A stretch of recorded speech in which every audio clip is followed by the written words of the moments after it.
Pārtiks veterinārā pārbaudīja nemazākie aizrādījumi, ļoti labi atzinīgi izteicās par diētas māsu, par ēdienkarti un par visu ēdienu kvalitāti un sagatavošanu vispārējo.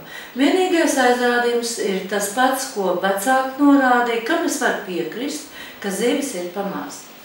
Ja? Kam es pilnīgi piekrītu, ka vajadzētu, acīm redzot vairāk. Bet te ir viens bet. Mēs paskatāmies, ko tad bērni ēd mājās un vai viņiem vispār zivis dod.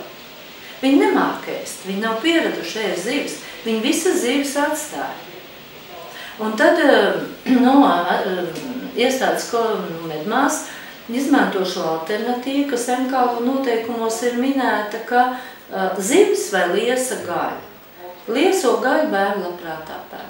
Bet šis aizrādījums tiks ņemts vērā un, protams, tāpat kā pie putriņām bērni pieradināti dārziņā, tā viņus mēģinās pieradināt arī pie zivīm.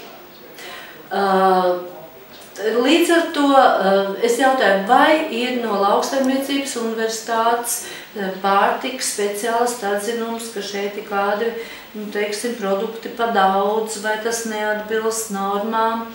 Tāda atzinuma līdz vakardienai nebija. Tātad spriest par to, ka tas ir nekvalitīvs, tikai no tā man tā šķiet, manuprāt, es domāju, ir pilnīgi nepamatot.